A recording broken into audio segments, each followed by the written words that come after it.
আমরা ইয়া আল্লাহ কিছু গুনাহগার বান্দা একত্রিত হয়ে তোমার শাহী দরবারে হাত তোলন করেছি রব্বুল আলামিন। যেইভাবে তোমার গোলামি করা দরকার, যেইভাবে তোমার দাসত্ব করা দরকার, যেইভাবে তোমাকে মানা দরকার, আমরা কিছুই পারি নাই। আমরা গুনাহগার, আমরা পাপী।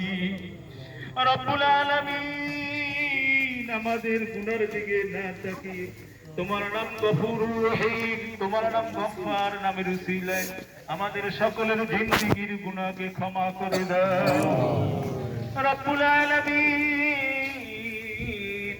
ইয়া আল্লাহ ইয়া হাদিয়াতুল সরওয়ার কায়নাত বিশ্ব নবী হযরত মুহাম্মদ মুস্তাফা সাল্লাল্লাহু আলাইহি ওয়াসাল্লামের রওজা পাকে পৌঁছে দাও আল্লাহ। तमाम अंबिया کرام আল্লাহ তাবি শুহাদা আজমাইন খুলাফায়ে রাশিদিন সালবে সালেহিন উলামায়ে মুতাকাদ্দিমিন উলামায়ে মুতাআখিরিন সমস্ত সাহাবায়ে کرام সমস্ত আউলিয়া کرام হাদিয়া পৌঁছে দাও। রোজের কারণে ভালো হবে না না কইতে কি সবাই মতো না করে তো ওই চলে না ওই পারো ইয়া আল্লাহ আমরা বাস করাইছি মা হারাইছি।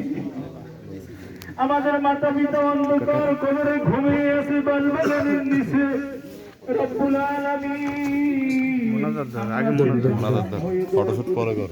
রব্বুল আলামিন আমাদের মাতা পিতার কবর আযাবকে চিরতরের জন্য ক্ষমা করে দাও রব্বুল আলামিন। আমাদের দাদা দাদি নানা নানি আত্মীয় স্বজন পাড়া প্রতিবেশী আল্লাহ যে যেখানে অন্ধকার কবরে ঘুমিয়ে আছে আল্লাহ সকলের জন্য হাদিয়া